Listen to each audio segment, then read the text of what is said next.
कटरा शहर के इन त्रिकुटा पर्वतमाला की गोद में बसा हुआ है माता वैष्णो देवी का ये स्वर्ग सा सुंदर पावन दरबार, जो कि जम्मू और कश्मीर के रियासी जिले में स्थित है और भारत देश के सबसे प्रसिद्ध व महत्वपूर्ण इस माता वैष्णो देवी के यात्रा में हजारों लाखों भक्तगण हर साल आते हैं। तो इस पूरी यात्रा को करने के लिए आपको कितना समय लग सकता है और साथ ही में होटल यानी कि यहाँ पर रहने की एवं खाने पीने की क्या क्या सुविधा है, घोड़ा, पिट्ठू, पालकी, हेलीकॉप्टर, रोपवे, इन सभी के रेट्स क्या होंगे और माता रानी के दर्शन करने के बाद आप यहाँ पर और भी कौन से धार्मिक व पर्यटन स्थलों पर घूमने के लिए जा सकते हैं, कितना आपका बजट होगा और साथ ही में महत्वपूर्ण जानकारी के साथ ही में हम आपको वैष्णो देवी धाम के इन खूबसूरत प्राकृतिक नजारों के साथ में ये संपूर्ण यात्रा कराने वाले हैं। तो इस वीडियो को पूरा जरूर देखना। वैष्णो देवी धाम तक आने के लिए सबसे पास वाला रेलवे स्टेशन ये श्री माता वैष्णो देवी कटरा रेलवे स्टेशन है, जो कि कटरा शहर में ही बना हुआ है। भारत के कई सारे बड़े शहरों से डायरेक्टली यहाँ तक कई सारे ट्रेन आती है और कई सारे भक्तगण कटरा से 50 किलोमीटर के दूरी पर स्थित जम्मू तवी रेलवे स्टेशन तक आकर वहां से टैक्सी, प्राइवेट, गवर्नमेंट के बस के माध्यम से कटरा शहर तक आते हैं। और बात करें कटरा में होटल्स की, तो स्टेशन के बाहर और स्टेशन से लगभग 1 किलोमीटर के दूरी पर स्थित इस फाउंटेन चौक चौराहे के आसपास में आपको कई सारे प्राइवेट होटल व धर्मशाला रहने के लिए मिल जाती है। लेकिन कटरा के इस बस स्टैंड के पास में आपको यह नियारिका कॉम्प्लेक्स नजर आएगा। इस कॉम्प्लेक्स के अंदर आपको शक्ति भवन, आशीर्वाद भवन, इस तरह से ऑफिशियल श्राइन बोर्ड के तरफ से आने वाले भक्तों के लिए डोरमेट्री के साथ ही में कई सारे कमरों के रहने की भी सुविधा है। आप चाहो तो यहाँ पर भी रुक सकते हैं। मैं तो एक रात के लिए रेलवे स्टेशन पर बने हुए इस IRCTC के डोरमेट्री में रुका था, जिसमें मेरा ब्रेकफास्ट भी शामिल था। तो अगले दिन की सुबह होते ही मैं निकल पड़ा माता की भवन की यात्रा करने के लिए। और इसी फाउंटेन चौक के पास में आपको ये वाला यात्रा रजिस्ट्रेशन काउंटर नजर आएगा। आपके फैमिली में जितने भी लोग हैं सभी को यहाँ पर लाइन में लगकर अपना आधार कार्ड दिखाते हुए इस तरह का RFID कार्ड लेना जरूरी होता है। RFID कार्ड के बगैर यात्रा करने की अनुमति बिल्कुल भी नहीं होती है। और RFID कार्ड मिलने के बाद 10 घंटे के अंदर आपको यात्रा को शुरुआत करनी होती है। और इस तरह का RFID कार्ड आप रेलवे स्टेशन से भी बना सकते हैं। और ये है बाणगंगा प्रवेश द्वार, जिसे बाणगंगा चेक पॉइंट भी कहा जाता है। इसी जगह पर आपका RFID कार्ड चेक किया जाता है और आपका सारा सामान चेकिंग करने के बाद असली यात्रा की शुरुआत यही से होती है। और ये बाणगंगा प्रवेश द्वार इस फाउंटेन चौक से लगभग 1.5 किलोमीटर के दूरी पर है और रेलवे स्टेशन से लगभग 2.5 से 3 किलोमीटर के दूरी पर है। यहाँ पर आप ऑटो के माध्यम से आसानी से आ सकते हैं। और माता जी का नाम लेते हुए, जयकारे लगाते हुए भक्तगण यहाँ से यात्रा को शुरुआत करते हैं। माता के भवन तक जाने के लिए आपको कुछ इस तरह से 13 से 14 किलोमीटर की पैदल यात्रा करनी होती है। और भवन तक जाने के लिए आपके पास में 2 मार्गों का विकल्प है, जिसमें से ये ताराकोट वाला नया मार्ग, इस मार्ग से घोड़ा और खच्चर नहीं चलते हैं और इस मार्ग पर भीड़ भी बहुत कम होती है। हालांकि आपको इस मार्ग पर 1 से 1.5 किलोमीटर एक्स्ट्रा चलना पड़ता है, लेकिन इस रास्ते की चढ़ाई थोड़ी सी नॉर्मल है। अधिकतम भक्तगण इस बाणगंगा वाले प्राचीन मार्ग से ही अपनी यात्रा की शुरुआत करते हैं। अगर आप पैदल यात्रा करने में असक्षम है तो यहाँ पर आपको घोड़ा, खच्चर, पालकी का भी ऑप्शन होता है। और बात करें घोड़े की, तो भवन तक का जाने का 1250 रुपया चार्ज है और पालकी का 3150 रुपया और इस तरह के बेबी सीटर का लगभग 550 रुपए लिया जाता है। बाकी के सारे चार्ज आपको स्क्रीन के ऊपर नजर आ ही रहे होंगे। और कुछ दूरी तय करने के बाद आपको यहाँ पर ये प्राचीन बाणगंगा मंदिर नजर आएगा। माता रानी के भक्तों के लिए यह स्थान महत्वपूर्ण है। यहाँ पर भी स्नान घाट बना हुआ है, लेकिन भक्तगण इस बाणगंगा से 600 मीटर के दूरी पर स्थित इस गीता मंदिर स्नान घाट पर स्नान करना पसंद करते हैं, क्योंकि यहाँ पर पहाड़ों के ऊपर से ताजा ताजा झरनों से पानी बहता हुआ आता है। और प्राचीन कहानी मान्यताओं के अनुसार जब माता वैष्णो देवी त्रिकुट पर्वत की ओर जा रही थी, तब उस वक्त माता इस स्थान पर रुकी थी और साथ में हनुमान जी भी थे।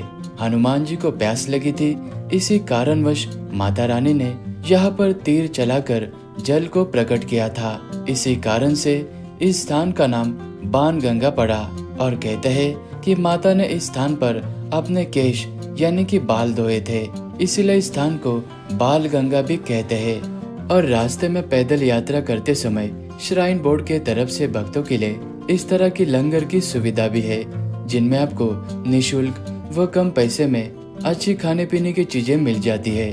और इतना ही नहीं, इस तरह के मसाज सेंटर, एटीएम और इमरजेंसी में मेडिकल यूनिट, एम्बुलेंस, ऐसी कई सारी सुविधा आपको पैदल यात्रा में मिल जाती है।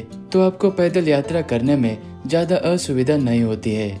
और आप जैसे ही इस गीता मंदिर के पास में पहुंच जाओगे, आप समझ लेना कि यात्रा का सबसे पहला महत्वपूर्ण पड़ाव बस आने ही वाला है, जो कि ये है पवित्र चरण पादुका मंदिर। प्राचीन मान्यता व कथा के अनुसार माँ भगवती भैरवनाथ से पीछा छुड़ाकर भवन की ओर बढ़ रही थी, तो माता ने इसी जगह पर खड़े होकर पीछे मुड़कर देखा था कि भैरवनाथ जी पीछा तो नहीं कर रहे। इसी वजह से माता के पवित्र पदचिन्ह यहाँ पर स्थापित हुए। तो भक्तगण इस मंदिर में दर्शन करने के बाद आगे बढ़ते हैं अर्धकुंवारी की ओर। चरण पादुका मंदिर से लगभग 3 से 3.5 किलोमीटर चलने के बाद आप इस डाइवर्जन यानी कि मुड़ाव के पास में पहुंच जाओगे। यहाँ से अर्धकुंवारी मंदिर मात्र 500 मीटर के दूरी पर है और यहाँ से एक रास्ता सीधा भवन की ओर भी जाता है, जिसकी दूरी 5.5 किलोमीटर है।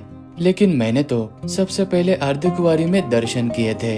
अर्धकुंवारी माता वैष्णो देवी की यात्रा का मध्यांतर है, यानी कि ये यात्रा आप एक दिन में तो कर सकते हैं, लेकिन कई सारे भक्तगण कुछ घंटों के लिए या एक रात के लिए अर्धकुंवारी में रुकते हैं। जी हाँ, श्राइन बोर्ड के तरफ से अर्धकुंवारी में 800 रुपए में शारदा भवन में कमरे और 150 में शैलपुत्री भवन में डॉर्मेट्री और इसी की तरह यहाँ पर निशुल्क रहने की भी सुविधा है। सिर्फ इतना नहीं, यहाँ पर आपको कई सारे छोटे मोटे रेस्टोरेंट और श्राइन बोर्ड के तरफ से इस तरह के भोजनालय की भी सुविधा यहाँ पर है। अर्धकुंवारी मंदिर में दर्शन करने के लिए आपको अपना RFID कार्ड दिखाकर दर्शन की पर्ची लेनी होती है। फिर इस तरह से लाइन में लगकर गुफा में आपको छोड़ा जाता है। लेकिन ज्यादा भीड़ होने पर कई सारे भक्तगण यहाँ से पर्ची लेते हैं, पहले माता के भवन में दर्शन करने के बाद फिर लौटते समय अर्धकुंवारी में दर्शन करते हैं। लेकिन ऐसा करते समय आपको अपने समय सीमा पर ध्यान देना है। और यहाँ के मान्यताओं के अनुसार माता भगवती भवन की ओर जाने से पहले इसी मंदिर में स्थित गुफा में 9 महीनों तक तपस्या की थी, इसीलिए इस मंदिर में स्थित गुफा को गर्भजन गुफा कहा जाता है। और अर्धकुंवारी से माता का भवन मात्र 6.5 से 7 किलोमीटर के दूरी पर है। भवन तक जाने के लिए आपके पास में इस तरह के बैटरी कार का भी विकल्प है, लेकिन इसकी बुकिंग आपको लगभग 1 से 2 महीने पहले श्राइन बोर्ड के ऑफिशियल वेबसाइट से करनी होती है। अगर भीड़ कम है तो आप काउंटर पे आकर भी टिकट ले सकते हैं, लेकिन एक व्यक्ति को मात्र 2 ही टिकट दिया जाता है और टिकट का प्राइस 450 रुपया पर पर्सन होता है। माता के भवन तक जाने वाला यह रास्ता ज्यादा चढ़ाई वाला नहीं है और 30 से 40 मिनट चलने के बाद आपको त्रिकुटा के इन विशालकाय पर्वतमाला के बीच में बसे हुए माता के इस खूबसूरत भवन के दूर से ही प्रथम दर्शन हो जाते हैं, जिसे देखकर आपका मन प्रसन्न हो जाता है। और माता के दर्शन करने के लिए जाने से पहले आपको अपने पास में स्थित मोबाइल, स्मार्ट वॉच, चमड़े का बेल्ट, पैसे छोड़कर इस तरह की कई सारी वस्तुएं भवन के आसपास में बने हुए इन लॉकर्स में रखना होता है। इसके बाद में मन में माता के जयकारे लगाते हुए इस तरह से लाइन में आपको लगना होता है। और इसी भवन के अंदर बने हुए गुफा में माता वैष्णो देवी 3 पिंडी के स्वरूप में विराजमान है, माँ लक्ष्मी, माँ काली और माँ सरस्वती। प्राचीन मान्यता व कहानी के अनुसार माता वैष्णो देवी का पीछा करते हुए भैरवनाथ जी इस भवन के गुफा तक आ पहुंचा था, इसलिए माता ने विवश में आकर भैरवनाथ जी का सर धड़ से अलग कर दिया था। और मान्यताओं के अनुसार इस भैरव घाटी में भैरव जी का सर आकर गिरा था, यहाँ पर वर्तमान समय में भैरव जी को समर्पित एक मंदिर भी बना हुआ है और कहा जाता है कि माता वैष्णो देवी के दर्शन करने के बाद अगर आप भैरव जी के यहाँ पर दर्शन नहीं करते हो तो माता वैष्णो देवी की यह यात्रा अधूरी मानी जाती है। भैरव जी का यह मंदिर माता के भवन से लगभग 2 किलोमीटर के दूरी पर इस पहाड़ी पर स्थित है, जिसे भैरव घाटी कहा जाता है। यहाँ पर आप सीढ़ियों से चलकर तो आ ही सकते हैं, लेकिन भवन परिसर में ही आपको रोपवे की भी सुविधा है।